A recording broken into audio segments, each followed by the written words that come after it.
దేవుని నామమునకు మహిమ కలుగును గాక. దేవుడు ఈరోజు మనకి ఇస్తున్న వాగ్దానము ఇర్మియా గ్రంథము 17వ అధ్యాయము 7వ వచనము. యెహోవాను ఆశ్రయించువాడు ధన్యుడు, యెహోవా వానికి ఆశ్రయముగా ఉండును. యెహోవా మనకి ఆశ్రయముగా ఉంటాడు.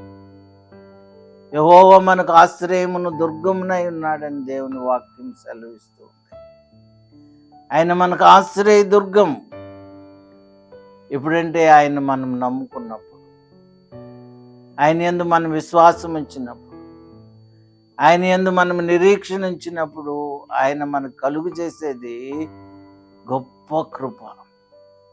యెహోవాను నమ్ముకున్నవాడు ధన్యుడు, యెహోవా వానికి ఆశ్రయముగా ఉండు. మనకు ఆశ్రయకర్త యెహోవా దేవుడు, యేసుక్రీస్తు దేవుడు. కాబట్టి ఆయన ఆశ్రయంలో మనకు క్షేమం ఉంటుంది, ఆయన ఆశ్రయంలో మనకి ఆశీర్వాదం ఉంటుంది. కాబట్టి ఆయన ఆశ్రయిద్దాం. మొదటగా ఆయన నమ్ముకుందాం. దేవా, నీవే నా దేవుడవు, నీవే నా ఆశ్రయం. ఆయన నమ్ముకుందాము. ఆయన మనల్ని ఆయన ఆశ్రయములో చేర్చుకొని దీవిస్తాడు. అట్టి కృప దేవుడు మనకి దయచేయును గాక. ఆమేన్. దేవా, నీకు వందనాలు ప్రభువా. మీరు మాకు ఆశ్రయమై ఉన్నారు నాయన.